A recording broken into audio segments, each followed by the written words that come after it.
Even our most basic nursing staff can learn proper charting. That is what Dr. Whitfield said 47 minutes before Commander James Hartley arrived with 9 catastrophic wounds that would expose everything. Cedar Creek Medical's night shift hums with fluorescent buzz and antiseptic sting. The hallways smell like industrial bleach mixed with something underneath, the copper undertone of blood that never fully washes from tile, no matter how hard the custodians scrub. Megan O'Brien moves through the cardiac unit with a kind of invisible efficiency that makes her disappear into the walls. Nobody notices the nurse who catches mistakes before they happen. Nobody notices the hands that move with terrifying precision, steady as a surgical laser. She's charting at 11:14 p.m. when she spots it, a medication order for metoprolol 50 mg for a post-op patient whose heart rate is already dropping. 63 beats per minute and falling.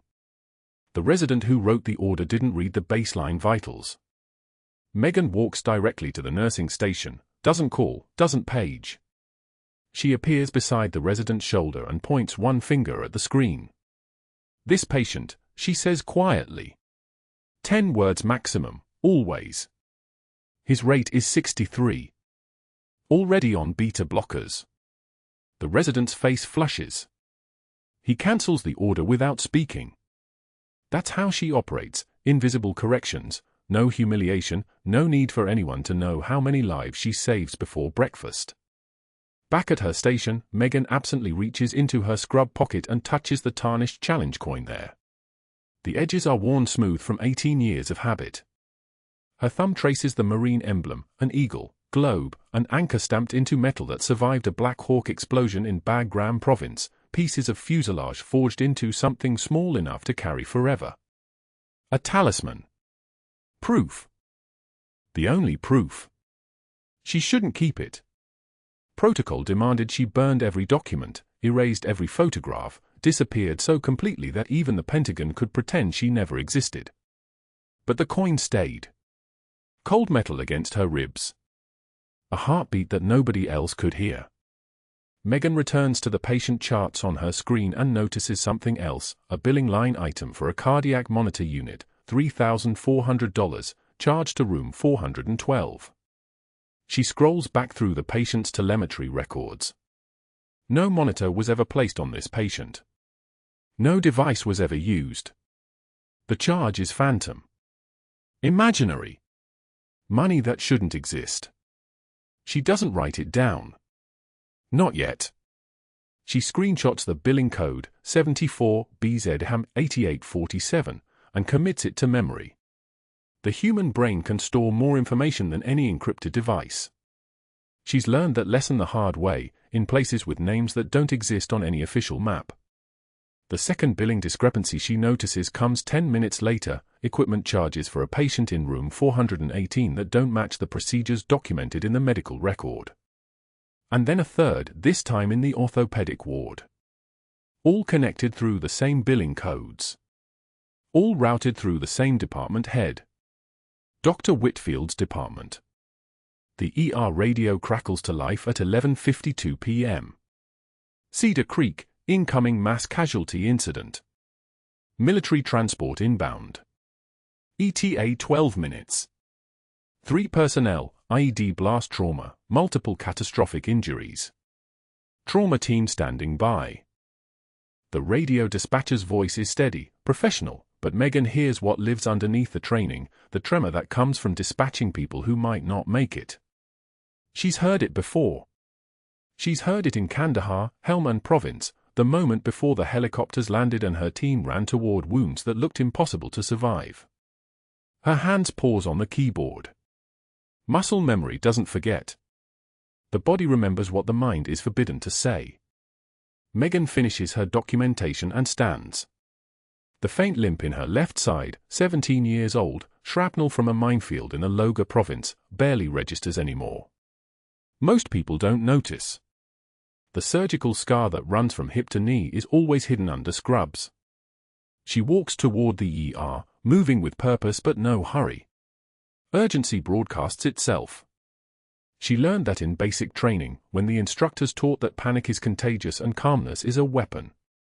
Dr. Whitfield intercepts her at the ER entrance, his face flushed with something that looks like rage. He's tall, expensively dressed, the kind of man whose confidence has never been questioned because nobody has ever had the standing to question him. His aftershave smells like old money and vanity. He touches her shoulder, not kindly. "Perfect timing," he says. "Tomorrow morning, grand rounds. You're going to be my teaching example." Megan looks at his hand on her shoulder. She doesn't step back. She doesn't flinch.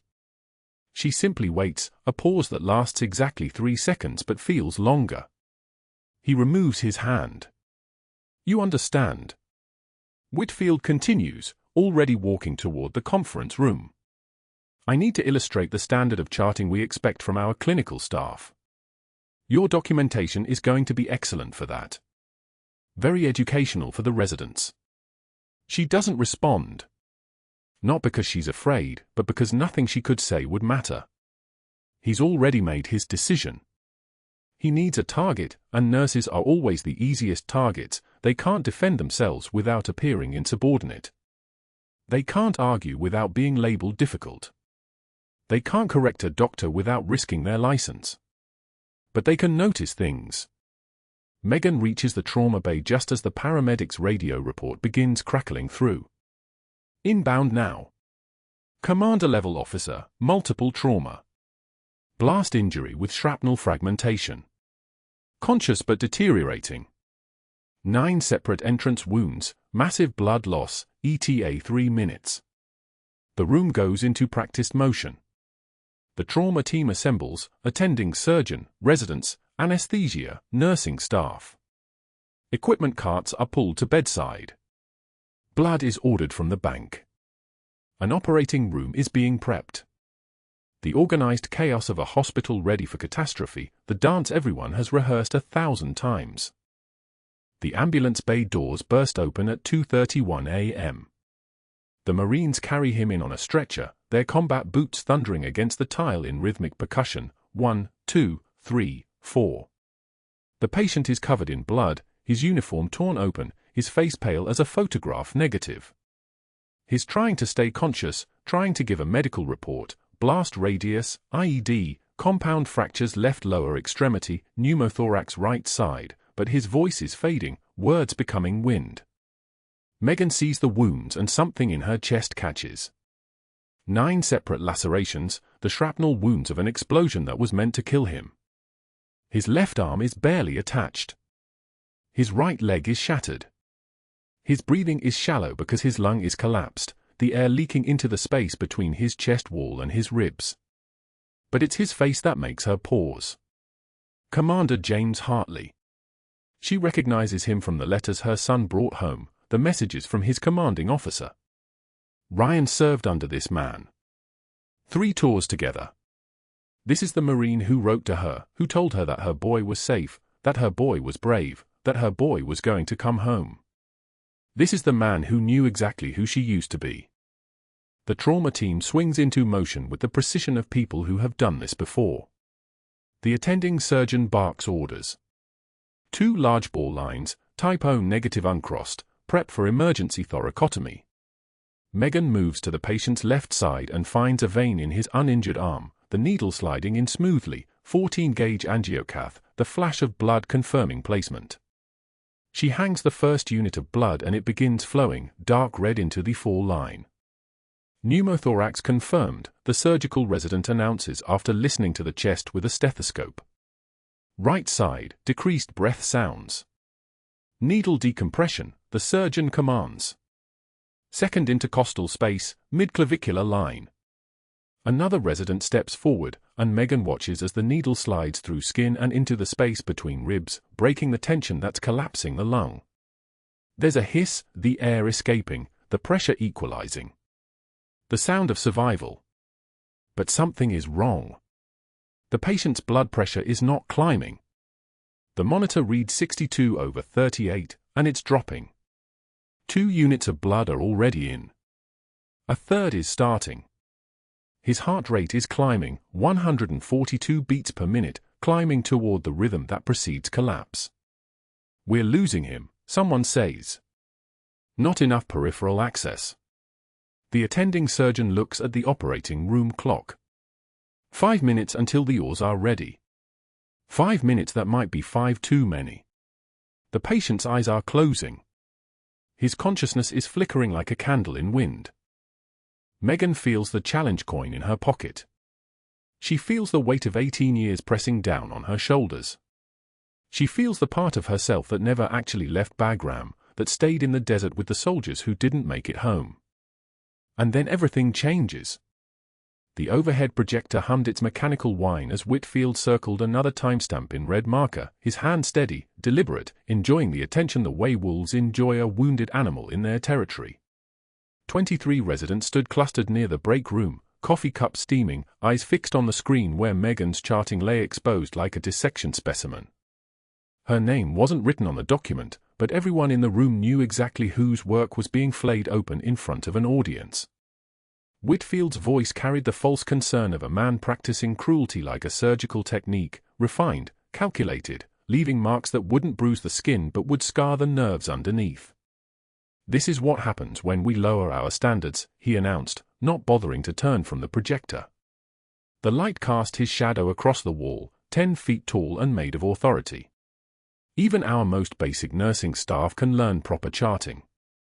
If they apply themselves. Scattered laughter rippled through the room, the nervous kind that people use when they're not quite sure if they're supposed to be laughing but they're afraid of being alone in silence. A resident in the back row, young enough to still believe cruelty was wit, leaned against his colleague's shoulder and whispered something that included the phrase, "Candy Striper." The laughter tightened, became meaner. Megan O'Brien stood against the back wall of the conference room, her posture so upright it was almost painful to look at, the kind of straight spine that comes from years of standing at attention when your life depends on being invisible. Her hands were clasped behind her back, absolutely still, the way a sniper holds position before the shot. Her jaw moved once, the faintest clench that only someone trained to read the tells of human beings under pressure would have caught. She didn't blink. She didn't shift her weight. She didn't take the offered exit of looking away. Instead, she met Whitfield's eyes directly, the way a Marine officer meets the eyes of someone challenging their authority, and held his gaze with the kind of composure that made him instinctively uncomfortable in ways he couldn't quite articulate. Whitfield circled a third timestamp, harder than necessary, the marker squeaking against the transparency. 2:15 a.m., he read aloud, his voice carrying the theatrical weight of a prosecutor making an closing argument. 2:45 a.m. Where exactly were you during these gaps, Megan? Perhaps occupied with more important tasks. He paused, timing the moment like a conductor holding a caesura. Vending machine runs, perhaps? Checking your phone. The laughter came faster now, more confident, feeding on itself the way mob energy does when someone with institutional power has given permission. A nursing supervisor in the front row, someone Megan had helped train 3 years earlier, suddenly found her shoes fascinating. What Whitfield didn't understand was that the woman he was dismantling in front of an audience was the same woman who'd held a compound fracture steady with her bare hands while a squad took fire from 3 directions. Megan's composure wasn't meekness. It was restraint. It was a woman who'd learned that the people with the loudest voices were almost never the people with the most to lose, and she had already lost everything once. She'd spent 18 months rebuilding a life out of nothing but a fabricated name and a challenge coin in her scrub pocket. She could stand in a conference room while a doctor with a marker and wounded pride attempted to diminish her with the same emotional attachment someone might feel watching rain hit a window pane. Whitfield moved closer, his voice dropping to that false concerned register that administrators used when they wanted something to feel personal and institutional simultaneously. "I'm actually quite worried about your attention to detail, Megan. These aren't just paperwork errors, are they? These are patient safety issues." He let that sentence hang in the air like smoke. "If this substandard performance continues, we're going to need security to escort you from the premises. Do we understand each other?" Megan's eyes didn't waver. Her voice came out flat, professional, completely emptied of any emotion that Whitfield might have interpreted as suffering. "Yes, Dr. Whitfield." She turned and walked out of the conference room before he'd finished his satisfied nod, her pace measured, her shoulders level, moving with the kind of precision that made several residents unconsciously straighten their own posture. She walked to her nursing station and began her shift checklist, methodical and systematic, checking supplies with the focus of someone performing a pre-operation inventory. Only when she ducked into the supply closet on the 3rd floor, the one nobody used except to store extra blankets, did her breathing change. She leaned against the wall for exactly 10 seconds, eyes closed, the fluorescent lights overhead casting a sickly pale glow across her face.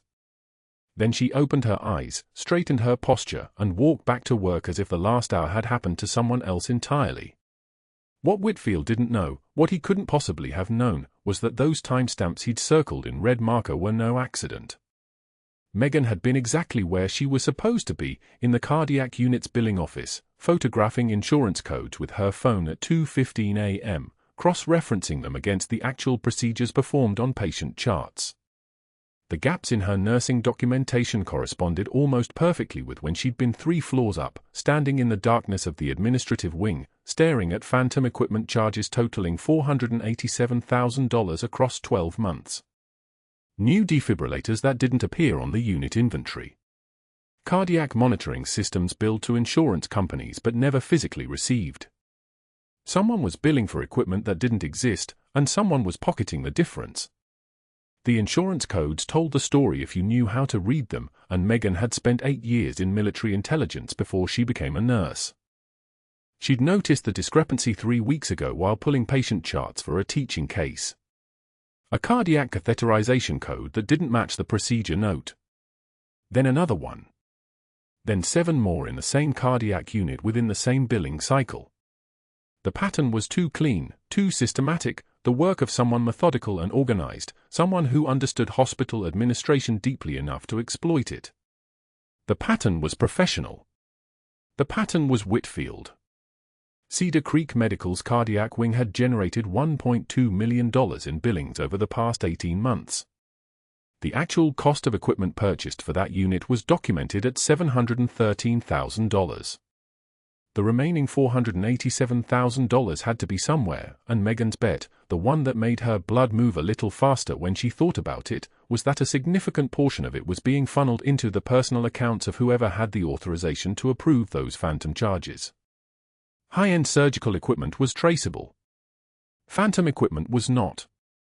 It was clever fraud, the kind that required access and audacity and the kind of arrogance that made you believe no one would ever check your work carefully enough to see it. Whitfield had humiliated her in front of 23 people because he needed her gone before she connected those dots completely. Because she was already looking in the right direction, and he could feel her closing in the way a predator can feel vibrations in the grass that indicate something large moving through the brush. His real motivation had nothing to do with her charting and everything to do with self-preservation. He was going to either remove her through intimidation and institutional pressure, or he was going to find another way to eliminate the threat she represented. The threat of exposure. The threat of a paper trail leading back to him. Megan continued her rounds with the same precision she'd maintained all shift, checking on post-operative patients, monitoring 4 lines, updating vitals. Around 2:31 a.m., the ER doors exploded open with the kind of controlled chaos that preceded mass casualty events. 2 Marines in dress uniform wheeled a gurney through the trauma bay doors, their movement synchronized and urgent. The escort sergeant was already calling out vitals before anyone had time to respond: IED strike, convoy ambush, O negative, multiple tourniquets, lost consciousness twice during transport, ETA to OR is. Megan's hands froze on the tablet she'd been holding. She recognized the face on the gurney through the haze of blood and shock and trauma. She'd seen that face in photographs, printed from emails and pinned next to her son's letters on their refrigerator at home. This was Commander James Hartley.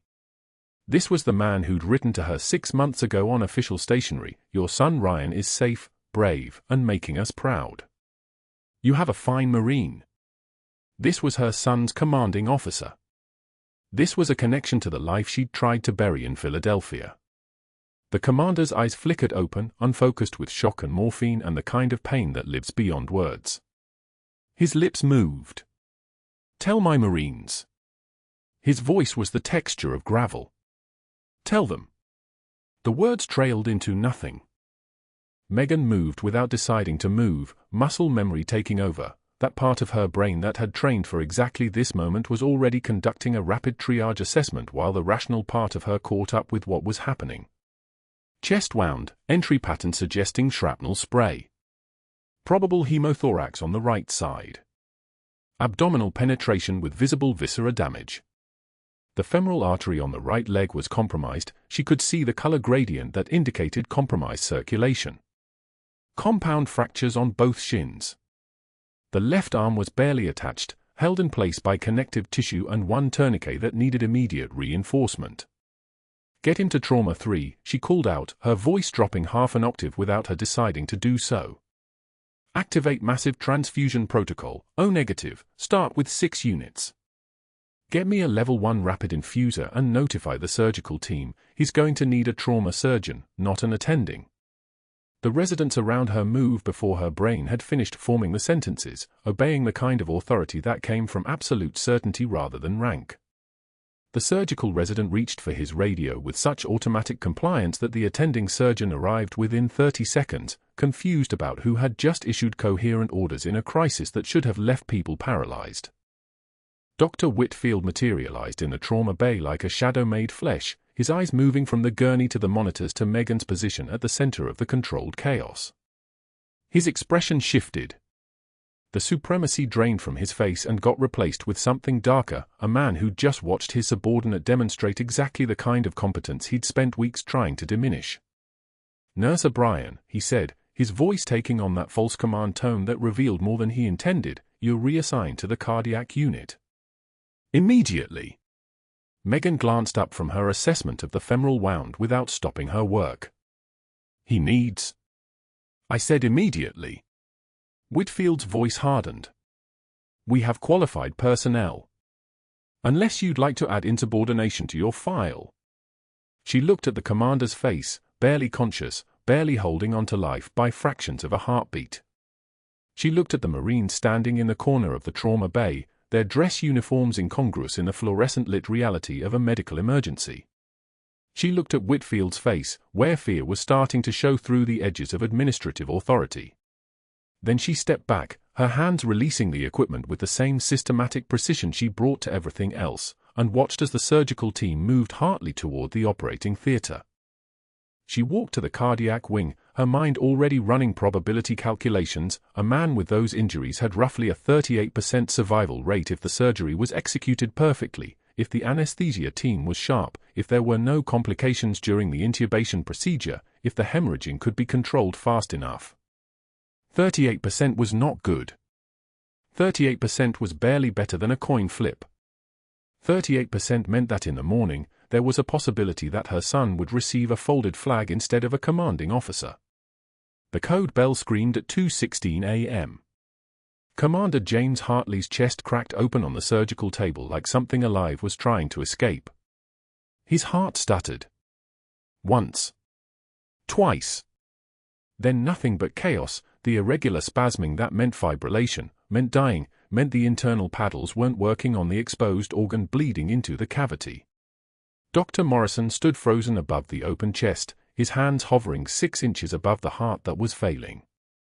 Sweat dripped from his forehead onto the sterile field. The attending surgeon's fingers trembled like he'd never seen this before, like the 3 decades of medicine on his CV had abandoned him in this moment.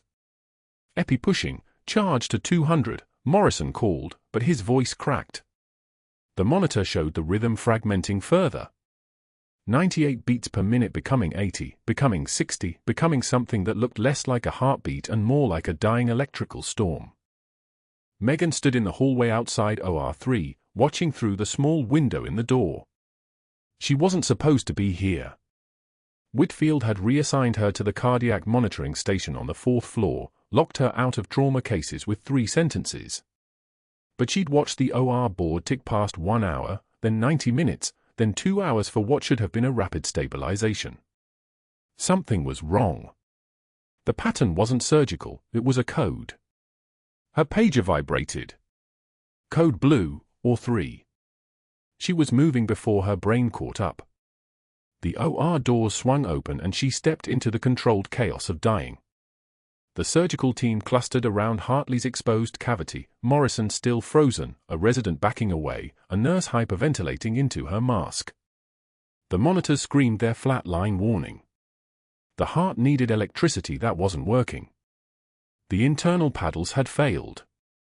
The rhythm was collapsing into absolute chaos, and Morrison's hands were still shaking 6 inches above the exposed muscle that was supposed to keep the commander alive. 5 seconds. That's how long Megan watched the monitor drop from 40 beats per minute to 30. She didn't announce herself. She didn't ask permission.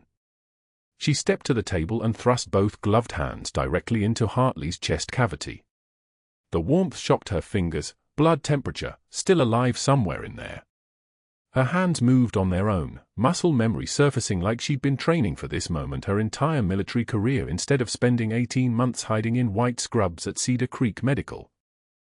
60 compressions. Steady pressure. Watch the monitor. Her fingers found the precise rhythm, the exact point where the sternum met the ribs, the angle learned from keeping insurgents alive long enough for interrogation in the sandblasted field stations of Bagram. Not to save them. To extract information. But the technique was identical: manual cardiac massage, direct compression of the exposed heart, her hands doing what electricity couldn't. The rhythm on the monitor steadied. Then strengthened.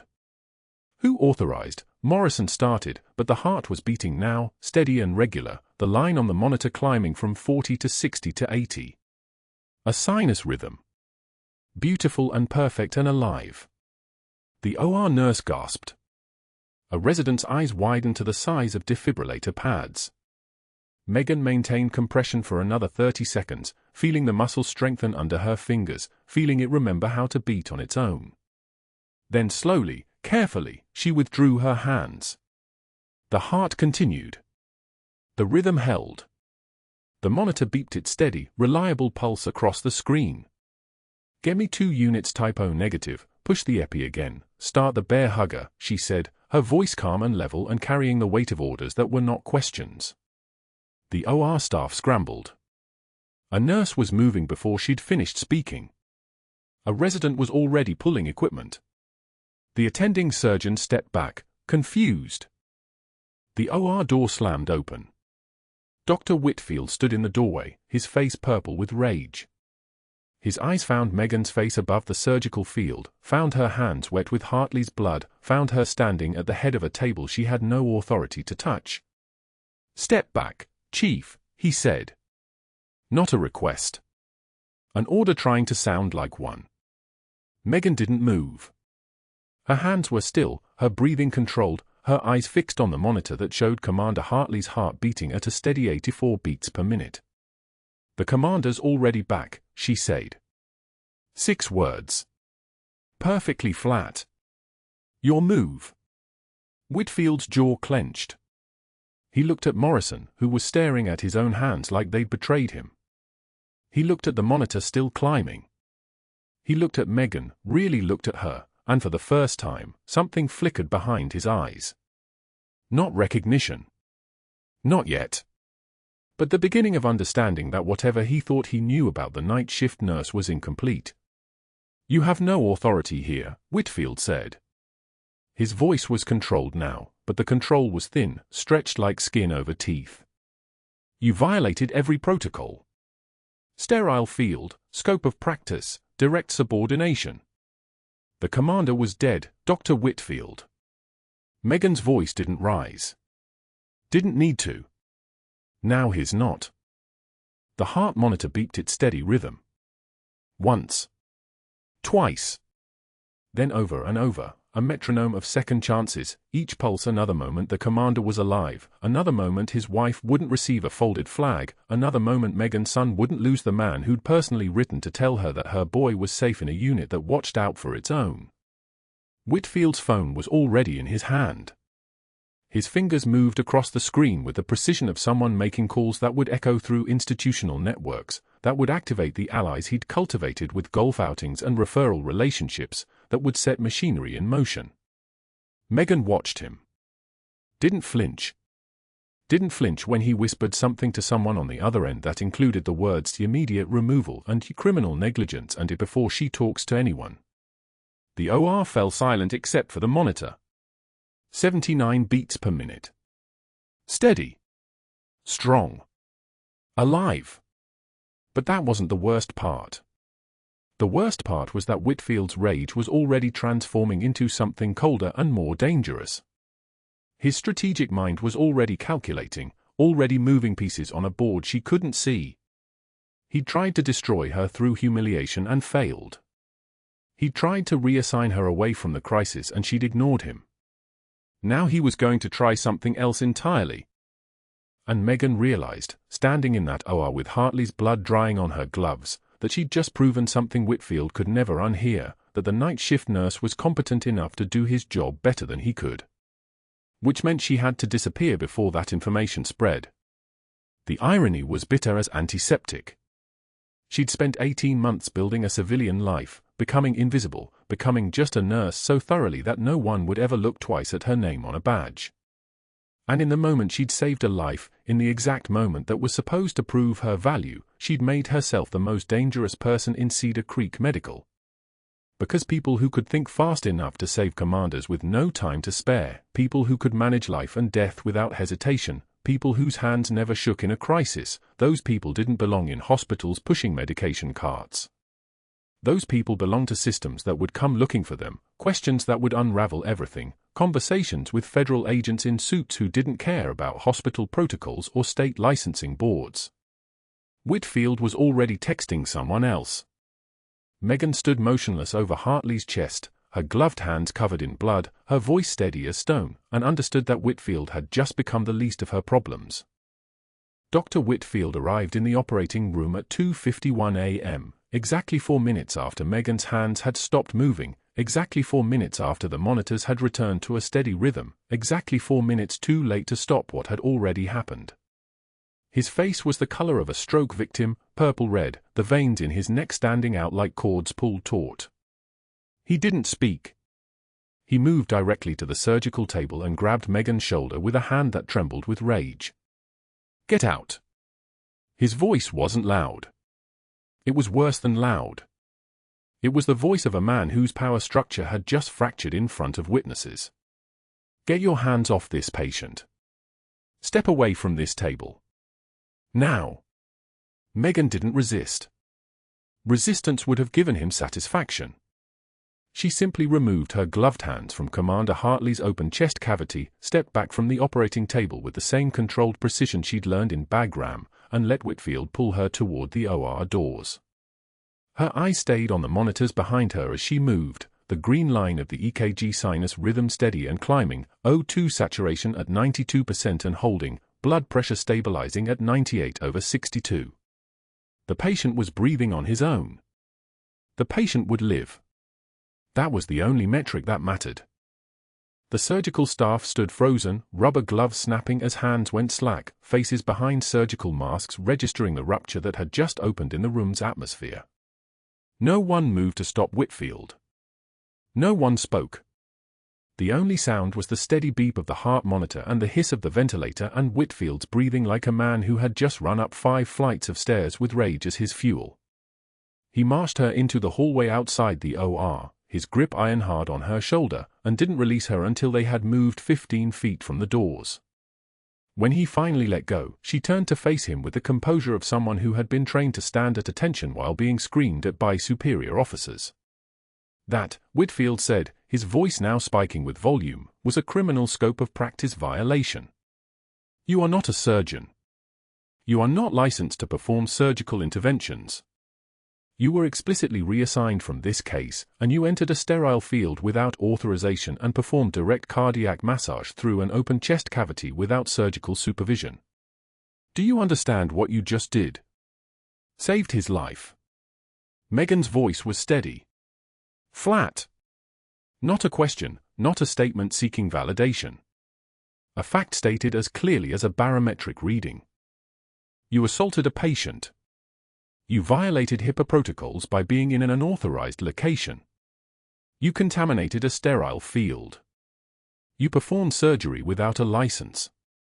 Whitfield was already walking away from her, already moving toward the nursing station, already pulling out his phone. She could see the screen flare as he texted, his thumbs moving with the speed of someone who had done this before, called in favors before, activated networks before. I'm documenting this. Full incident report. Safety violation.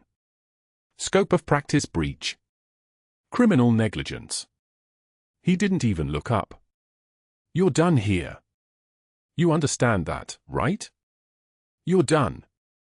By 3:17 a.m., Megan was sitting in Dr. Patricia Chen's office on the 3rd floor, her still damp scrubs clinging to her back where the sweat had started to dry in the cool air. Dr. Chen was the chief of medicine, a woman in her early 60s with iron-gray hair and the exhausted expression of someone who had already received too many phone calls. She had 3 sheets of paper in front of her. One was the reassignment order with the timestamp of 1:43 a.m., clearly showing Megan had been removed from the case. Another was a printout of the OR logs showing entry and exit times that proved unauthorized access.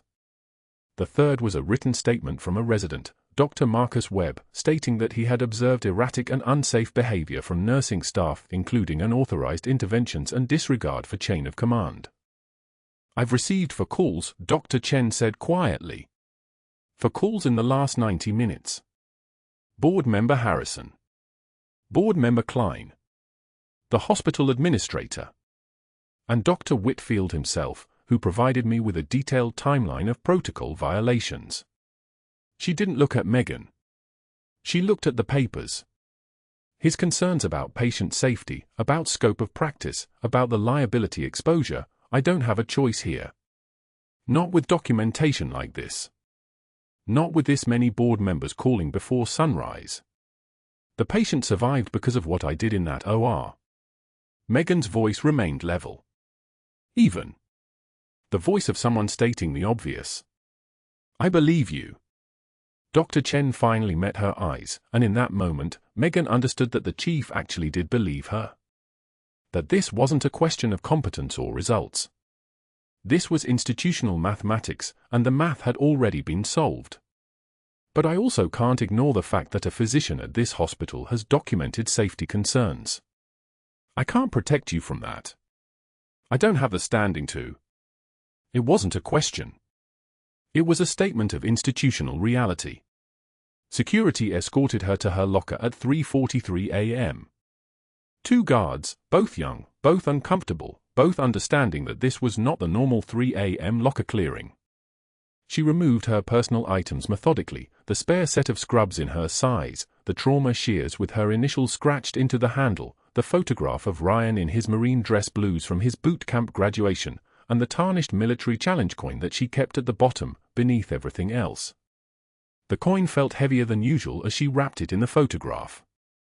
By 3:59 a.m., she was sitting in a booth at Lucky's Diner on Walnut Street, the kind of place that served coffee at 4 in the morning and didn't ask questions about puffy eyes or trembling hands or the fact that a woman in damp hospital scrubs was staring at her reflection in a dark window. The waitress, a woman in her 70s with reading glasses on a chain around her neck, poured coffee without being asked and didn't comment. Megan's phone showed 17 missed calls from Ryan. She didn't check the voicemails. She knew what they said. The news was already circulating through the base communication channels. Commander Hartley, her son's commanding officer, had been brought to Cedar Creek Medical with catastrophic injuries. Critical condition. Her son would know she worked there. Her son would have tried to reach her during the longest night of his 16-year-old life. She didn't answer. The television above the counter showed a news crawler, local Marine commander critical after IED attack in Afghanistan. Cedar Creek Medical receives trauma patient. Updates as they develop. She touched the challenge coin through the photograph, feeling its edges, its weight, its proof of a life that had supposedly ended 6 years ago when the Marine Corps had classified her out of existence. Disappearing had been the plan. Disappearing was what the Pentagon had ordered. Disappearing was the only way a woman with her record, her knowledge, her operational history could live a civilian life without becoming a security risk or a recruitment target or an embarrassment to an institution that had decided her operational status was permanently classified. But disappearing, she understood now, had never been her choice to make. Thunder rolled across Philadelphia in the early morning darkness, the kind of deep percussive rumble that shook windows and rattled loose change in car cup holders. Rain started to fall, hard, violent rain that hammered against the diner windows like bullets on sheet metal. Megan watched the water stream down the glass and understood that nothing was hidden anymore. Everything buried was about to surface. The coin in her pocket suddenly felt like a ticking timer, and the darkness outside the diner window felt like the moment right before an operation launched, that suspended second between the decision and the consequence. What happened next would change everything. The hospital lobby the next afternoon hummed with the ordinary rhythm of visiting hours and admissions and the ambient chaos of a major trauma center. Megan had come to clear out her locker completely, to collect the last items she'd left in her employee space, a coffee mug, a spare pair of shoes, a book she'd been reading during lunch breaks. She'd decided not to fight it. Not to argue. Not to make a scene. Fighting would require explaining. Explaining would require revealing. And revealing would mean the end of the quiet, anonymous life she'd fought so hard to build. The elevator doors opened on the second floor, and Ryan walked through them like he had trained to walk, shoulders back, jaw set, 16 years old and carrying something with both hands like it was either a bomb or a prayer. He was still in his school clothes, the Pearl River High football team hoodie that he refused to wash because it smelled like his team, the jeans she'd bought him last week that already had a hole in the left knee. His face was furious. "Mom." He said it like a command. Like a Marine corporal giving an order to a subordinate. "They need to see these." She reached for the shadow box before he could open it. "Ryan, no. Not here." But he was already opening it, the hinges creaking, the interior velvet-lined and arranged with the precision of someone who had studied the photograph she kept in her nightstand, the photograph taken in 2009, the one she thought she'd destroyed. The sunlight caught the first medal as he held the box forward, and 53 people in the lobby went very still. A silver star. The ribbon was pale blue with white stripes, the star itself catching light like a captured piece of the sun. 2 bronze stars with Valor. The V device visible on the ribbon, indicating combat action. 1 purple heart. Dark purple velvet background. A Navy Achievement Medal with Combat V, indicating enemy action. The others, lesser known but no less heavy with meaning, the Navy Commendation Medal, the Joint Service Commendation Medal, the Navy Unit Commendation Ribbon. A Marine captain in dress blues, visiting his son on the 4th floor, stopped mid-stride as he heard the whisper of the hinges closing and opening again. He moved toward Ryan with the slow certainty of someone who had learned to recognize the weight of those specific ribbons. He read the nameplate engraved on the shadow box. Then he read the citations printed on the backing. His mouth opened. One word emerged, spoken with the reverence of a man witnessing something he had heard spoken about in classified briefings but never expected to see alive in a civilian hospital. Lighthouse. The lobby stilled. Actually stilled. The ambient noise, conversation, phone calls, paging systems, didn't stop, but it seemed to fade, as if the lobby's hearing had simply given out. Nurses appeared on the balconies. A hospital security guard, older, somewhere in his 60s, with an 82nd Airborne scroll tattooed on his forearm, came to rigid attention. He saluted. His voice was parade ground loud, the kind of volume trained into a man's chest by 20 years of standing watch. "Master Chief Petty Officer," he announced. "Master Chief Petty Officer Megan O'Brien." The words carried through 3 floors, echoing off tile and glass like a bell struck in a cathedral. A 2-star Marine general, arrived early for a 2 p.m. donor meeting on the executive floor, took the elevator down in response to the commotion. He entered the lobby in dress blues, 3 ribbons rows of medals on his chest, and someone placed the shadow box into his hands as if he were the only person in the building with the authority to hold it. He read the citations aloud, his voice steady and precise, the voice of a man who had read similar citations at funerals and promotion ceremonies and classified debrief meetings. Silver Star. For actions in Bagram Province, 2008. Under sustained enemy fire, Chief O'Brien performed field surgery on 17 combat casualties, established a defensive perimeter, and coordinated extraction under direct assault. Her actions saved the lives of 12 Marines and 4 Afghan interpreters. Nurses were crying. The Marine captain was saluting. Dr. Chen had appeared from her office, one hand over her mouth. Bronze Star with Valor. For actions during Operation Mountain Lion, 2009. Chief O'Brien led a 14-person fire team through a minefield to extract a wounded commander from a disabled combat outpost.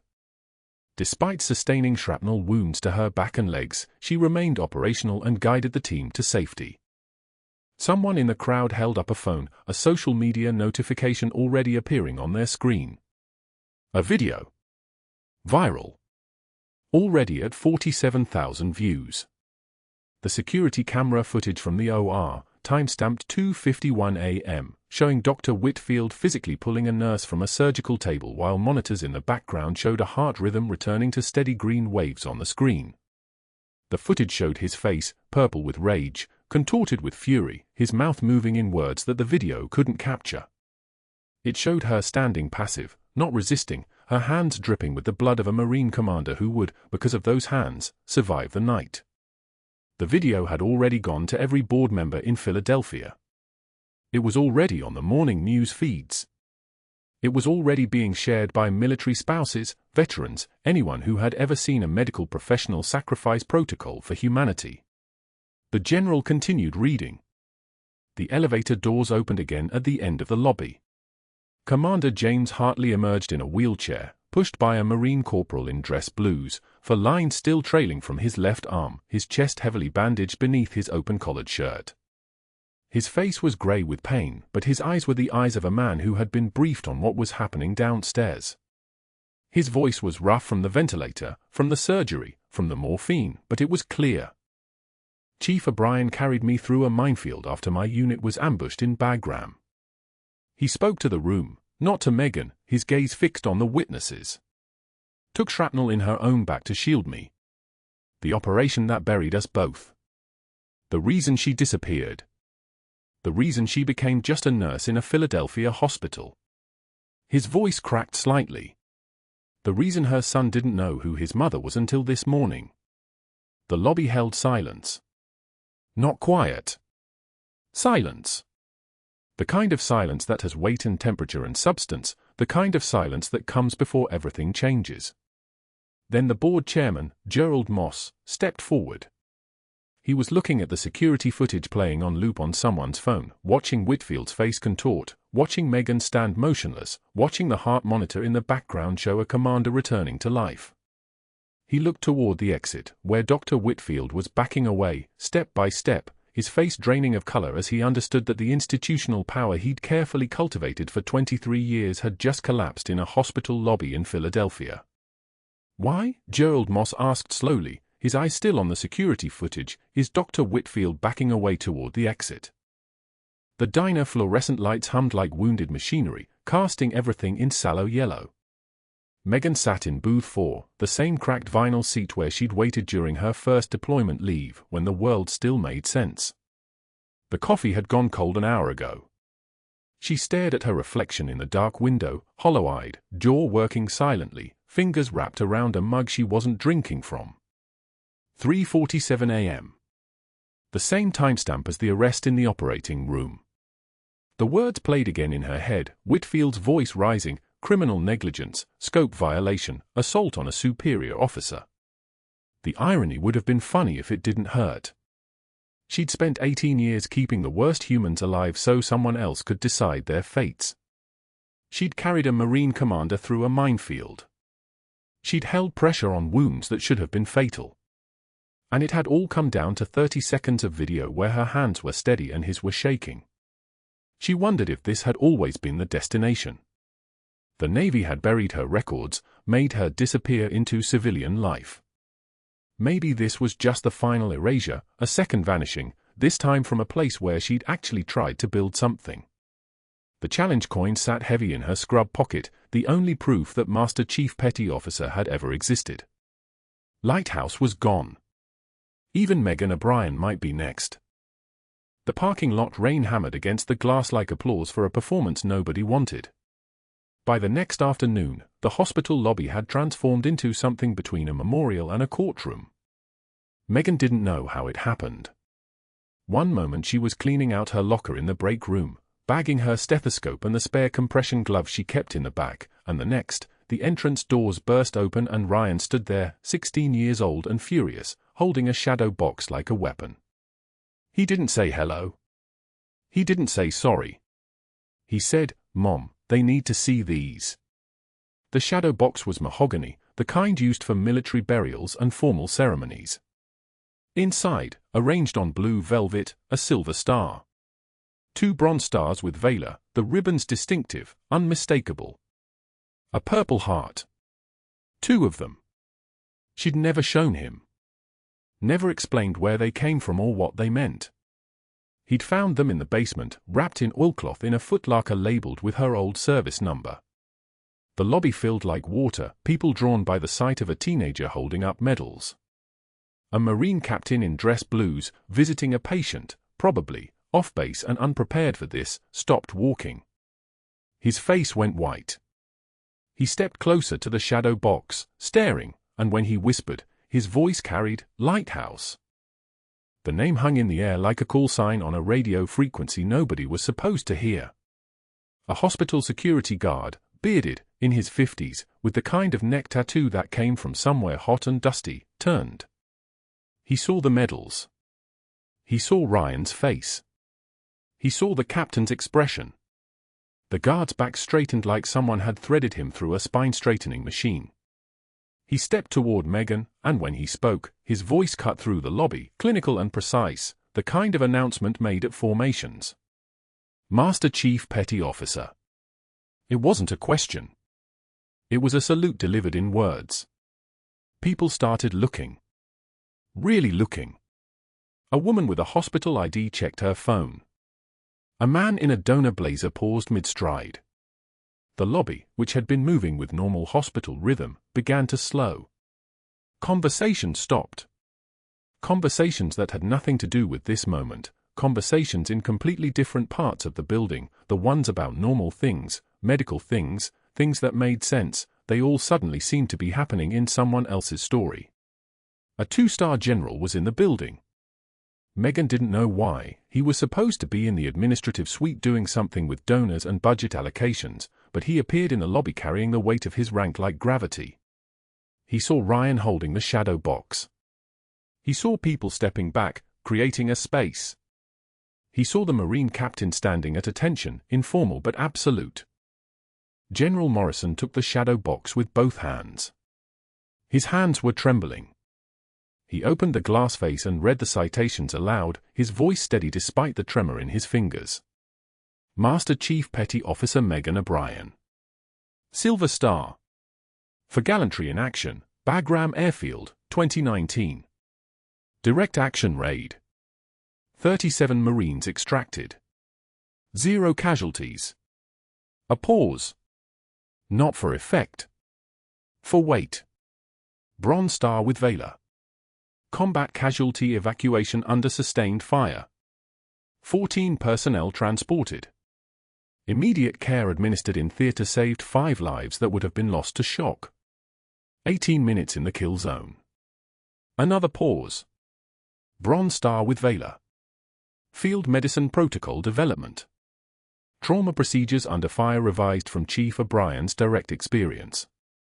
Estimated 500 lives saved through updated triage protocols now adopted by SOCOM. The general's voice was shaking now. Purple heart. Shrapnel wounds, left dorsal scapula and flank. Sustained during protective action, taking fire meant for a senior officer. The lobby was silent enough to hear the ventilators in the ICU 3 floors above. Then Commander James Hartley appeared in the entrance, pushed in a wheelchair by a physical therapist, for lines still trailing like tether cords, his body still wrapped and reinforced but his eyes alert, present, alive. He wore a Marine cover on his head despite the indoor setting. Uniform regulation took priority over hospital protocol when a commander's reputation was on the line. "She didn't just save me," Hartley said, his voice carrying the precision of military speech. Master Chief carried me through a minefield. Sanjin Valley, Helmand Province, 2019. Our convoy was ambushed. Both my legs were shattered. Shrapnel everywhere. She picked me up, a 6'2" Marine, 220 pounds, actively bleeding, IED shrapnel embedded in both legs, and she carried me out of the kill zone while taking fire herself. She took shrapnel in her back that would have killed a normal person. Shrapnel meant for me. He gripped the armrest of the wheelchair. She did that 14 years ago. She did the other thing, the thing in the operating room, at 2:47 a.m. yesterday morning. She saved my life. Again. While a man in a white coat was screaming about liability. The room went so quiet you could hear the rain outside, steady and cold against the Philadelphia night. Gerald Moss, the board chairman, was looking at the entrance. His face had gone the color of old bone. Everyone was looking there too, and that's when they saw what Moss was seeing, Dr. Whitfield, backing away. Moving toward the side exit. Trying to slip out before the camera angle adjusted, before someone asked him to explain himself. His phone buzzed. Again. And again. He pulled it out. Board members were texting, calling, their messages coming in like artillery. Whitfield, we need a full explanation. I was lied to about this nurse. I approved your termination based on fraud. Why did you tell me she attacked a patient? Someone had pulled up the video on a tablet. The OR footage. The timestamp clear, 2:53 and 32 seconds a.m. Megan's gloved hands in the commander's chest cavity, compressing the cardiac muscle with the precision of someone who'd kept insurgents alive for interrogation, her voice cutting through the chaos. Epi, push it. Say line wide open. Get me the paddles. And then, 2 hours 27 minutes and 38 seconds, Dr. Whitfield's hands grabbing her, pulling her backward. You're out. Now. And then, 2 hours 44 minutes and 45 seconds, the monitor showing normal sinus rhythm. Clear. Steady. The kind of heartbeat that doesn't come back on its own after arrest without someone inside the chest keeping it going. The video had 2.3 million views. The comments were a war, doctor assaults nurse for saving patient. Watch a hero get destroyed. She's a master chief? How is this real? A nurse from the cardiac unit stepped forward. Her name was Sarah Chen. She worked Tuesday through Friday in Whitfield's domain. She said, he told me to document equipment charges for procedures we never performed. Said it was standard billing practice. When I questioned it, he said my shift was being cut. Another nurse. Then another. The story was always the same, phantom charges, pressure to code procedures incorrectly, threats when they asked questions. The billing discrepancies Megan had noticed, the ones that had nearly gotten her killed, suddenly everyone was talking about them. The numbers were staggering, $470,000 in fraudulent charges over 3 years. Equipment suppliers she'd never heard of sending kickbacks to an offshore account. Whitfield's phone rang. The screen was visible to half the lobby. Dad appeared in the caller ID. He answered. Everyone heard what came through the speaker because Whitfield's hand was shaking so badly he couldn't keep the phone tight against his ear. Dr. Robert Whitfield SR's voice came through like a transmission from another world. I just watched a video of you dragging a decorated war hero from an operating table. A Master Chief Petty Officer. You pulled her away from a patient she was saving. Dad, you don't understand the liability. I understand I raised a coward who punishes competence because it threatens him. The voice of the legendary Hopkins surgeon, the man who'd mentored his son, the man whose name had opened doors for 30 years. I understand my name is attached to yours. Not anymore. The call ended. Dr. Robert Whitfield SR's public letter came 2 hours later, published on the hospital system's official channel and forwarded to JAMA. It was 3 paragraphs. It mentioned his son by title only, never by name. It read, my son mistook cruelty for strength and credentials for competence. I am ashamed. I disavow his actions professionally and personally. Master Chief Petty Officer O'Brien represents the service I devoted my life to honoring. His conduct represents everything I taught him not to be. The board chairman announced an immediate investigation. The state licensing board sent 3 investigators. The FBI opened a preliminary inquiry into healthcare fraud. Security escorted Dr. Whitfield from the building at 6:48 p.m. His credentials were suspended pending review. His medical license went under formal investigation. The lobby, finally, began to empty. The crowd dispersed into the normal business of a hospital where people were still bleeding, still breaking, still being saved by people who understood that competence wasn't negotiable and cowardice wasn't strategy. Megan stood among them, the challenge coin still in her pocket, her son holding the shadow box like a shield, her name finally, belonging to her again. The rain had stopped. If you're still watching, hit that like button. And I want to know, would you have saved the man who fired you, or walked away? Drop your answer in the comments. Subscribe and let's see how this ends.